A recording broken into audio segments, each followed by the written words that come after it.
Hello and welcome back. Today in this video we shall discuss about the process of beta decay. In the earlier videos of radioactive decay we have discussed about the three types of decays, that is alpha, beta and gamma. Alpha and gamma decays we have discussed there only. Beta decay is discussed in details here in this video. So let us see what it is.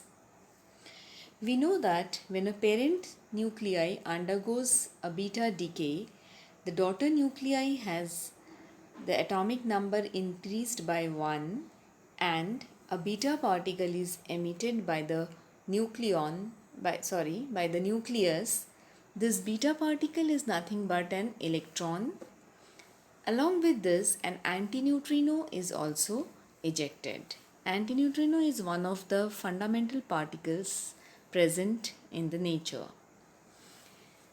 There are basically two types of beta particles which are emitted during such decays. It can be a positive beta particle or a negative beta particle.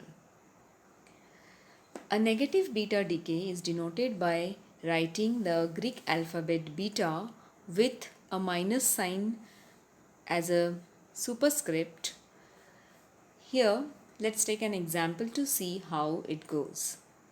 For a phosphorus with 15 and 32 as the atomic number and mass number, when it undergoes a beta negative decay, it gives a daughter nuclei of sulfur with atomic number 16 and mass number 32 along with antineutrino. What is happening here? From where are we getting the electron ejected when we know that electron revolve in the outer shells and electron cannot be present inside the nucleus? So how does it that the beta particle, which is the electron, is emitted from within the nuclei? The mystery is explained when we look at the third equation given on the screen. Here, what happens inside the nucleus is that one neutron splits into a proton and an electron. Now see, the law of conservation of charge is hold true here, that an uncharged particle neutron splits into a positively charged proton and an electron. So, on both the sides of this equation, the total charge is conserved. Now, from this, the proton remains inside the nucleus, whereas the electron is ejected out of the nucleus as the beta particle. So, you see, this beta particle is the electron created inside the nucleus due to the splitting of a neutron, and it is not the electrons which are revolving outside. So this is the meaning of a beta negative decay. A beta positive decay is the one where we have a positron emitted. Positron is the counter particle of electron. It has the same mass, same magnitude of charge, but the nature of the charge is opposite to that of the electron. So we see here in the example of sodium with atomic number 11 and mass number 22, when it undergoes a beta positive decay, it turns into neon with atomic number 10 and mass number 22 along with a positron and a neutrino which are given out. Now what happens inside the nucleus? It is a proton that splits into a neutron and a positron plus neutrino. Let us again check the law of conservation of charge here. On the left hand side, it is P, that is proton, which is positively charged. On the right hand side, neutrons are neutral and positron is positively charged. Neutrino doesn't have any charge, it carries the energy during the process. Thus, we see on both the sides of the equation, the law of conservation of charge is not violated. So, these These are the processes which actually happens inside the nucleus when a positive and a negative beta decay takes place. There is another concept that lies along with this, which is known as a neutron to proton ratio or a proton to neutron ratio. These are asked in as a conceptual numerical, so let us see how we work out for this. Let us now take a beta negative decay. In case of beta minus decay, we know that the neutron splits into a proton and an electron plus neutrino. To work out the neutron to proton ratio, we will take the same example that we have seen. Phosphorus 1532 gives sulfur 1632 plus electron plus antineutrino. Sorry, it's the antineutrino. Now, here let us find out the number of neutrons present initially and after the reaction. Initially, the number of neutrons present is 32 minus 15, that is equals to 17. Z is equals to 15, that is the number of protons in the sample. For sulfur, N is equals to 32 minus 16, that is equals to 16, and number of protons are 16. Because we are looking for the neutron to proton ratio, so here it is 17 by 15, and after the nuclear reaction we have 16 by 16.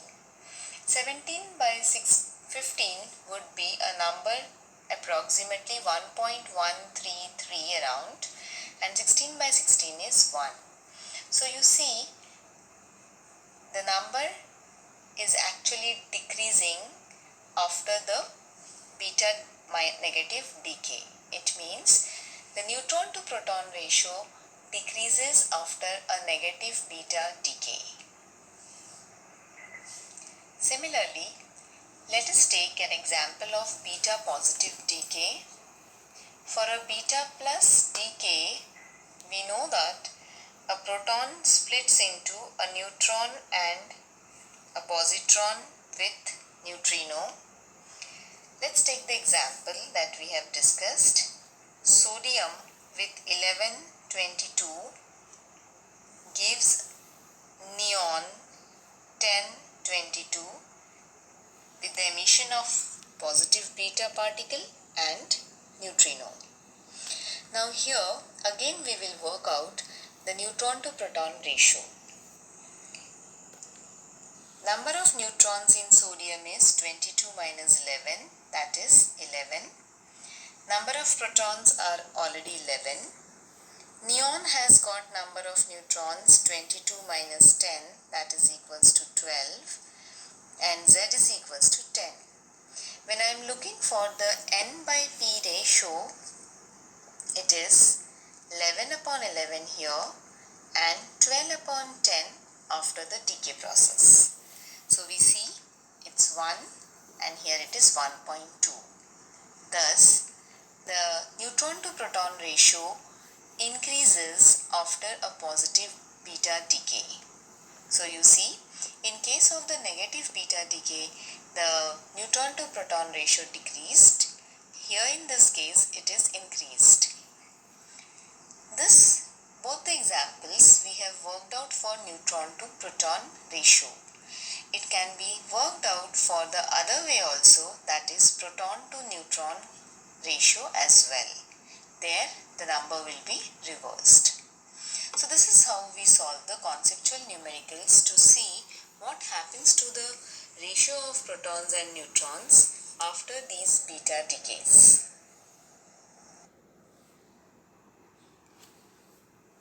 Before we complete the class, Let us look at this graph from your textbook. It's figure 13.4, which shows beta decay of nickel 2860 nucleus followed by the emission of 2 gamma rays from de-excitation of the daughter nucleus.